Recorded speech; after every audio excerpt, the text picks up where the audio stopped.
This was definitely a shocking report that came out that I think the community has been reacting, from parents to teachers to kids.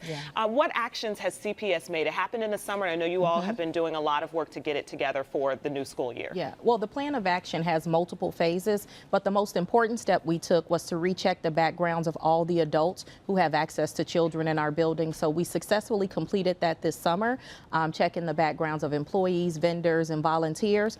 But we've also launched the Office of Student Protections in Title IX, which is their goal is to protect students from student-on-student abuse, which we don't talk about a whole lot, but to also provide training and do investigations to make sure we're addressing these issues as quickly as possible. So we've put a lot of things in place, retraining all of our employees, but I want to make sure people understand that I see this as a cultural change as much as it is a series of technical changes, and there's a lot that we have to do in order to make sure that our schools are safe, and we won't stop until we've done everything within our power. Because it seems like it's one of those things that when you start trying to fix it, you actually really see how bad it is, because we have seen more reports come out since then, and it's like you kind of have to peel the cover back. I mean, as you said, a multi-phase thing.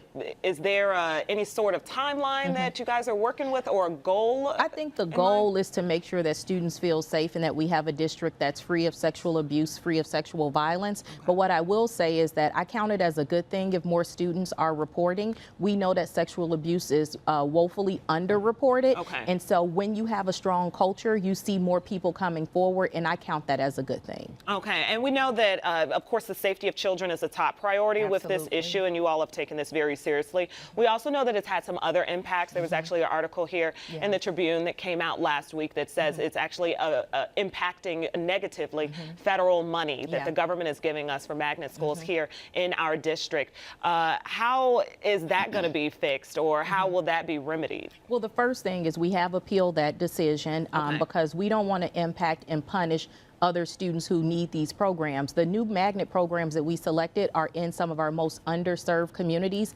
Pilsen, West Englewood, these communities need the programming, so CPS is committed to make sure that those programs continue to happen, but we are appealing with the federal government to make sure we get those funds. Okay, and what would you want to tell the parents at home, the students at home, any guardians, if they do find out something about their child, that there has been some kind of issue or something that needs to be investigated, and as far as inappropriate relations with their child, what do you want them to do? The first thing is to always contact DCFS. The abuse line is the one-stop shop, but I would also say with regard to CPS, the Office of the Inspector General is in charge of any kind of adult on student abuse, so reporting that to him. He took over those cases on October 1st, and then always inform the principal of the school so that they have a handle on it and can get the supports that the student needs. Okay, so 1-800-25-ABUSE right there on your screen. We actually want to get in this good news too that you guys are working on. The graduation rate, it's at an all-time high. It's actually going higher. It's going up for African-American males and Hispanic males. Good news to report there. That's great news. I mean, the graduation rate has been steadily increasing, but we're also happy to know that more of our students are not only going to college but earning scholarship dollars. So this year we posted $1.3 billion in scholarship funds. So not only are they making the grade, but they actually have the finances to support it. Okay, well, those are certainly two good things that are happening in the district. I know you guys are always trying to reach that 100% benchmark. It's a lofty goal, but you got to keep going up and up. One thing that happened, we know Mayor Emanuel announced that he will not be running for re-election. He's the person that put you in this position as the top teacher in the district. And a lot of people, of course, have been very excited for you to have that position, seeing as how you've been a student in CPS, a teacher, a principal, you've climbed the ranks here. What does that mean for you now that Mayor Emanuel will not be running for re-election? Well, a couple things. First, I want to thank Mayor Emanuel for giving me this opportunity and really hearing from the community and understanding the importance of an educator leading. I would say that my ascension to this role has been met with not only a lot of optimism, but also we've changed a lot of practices.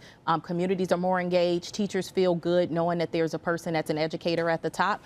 The thing that I say to everybody is that my plan for Chicago Public Schools does not change depending depending on who occupies that office. I know for a fact, I know that this district inside and out, and nobody has a better plan or a bigger heart for Chicago Public Schools. Okay, so you're saying to count on Dr. Jackson. You can count on Dr. Jackson. I'm not going anywhere. I'm Chicago. Okay, Dr. Jackson, thank you so much. Thank you. Again, we invite you to come on back. We appreciate your time coming to the Jam, stopping by, whatever you would like. Update us on any other CPS issues, please. Come on back to the Jam. And there are a lot of new policies this school year that affect your students. They're affecting these policies, parents as well as teachers. For updates, just head to cps.edu. You can get caught up on all the things happening in Chicago Public Schools.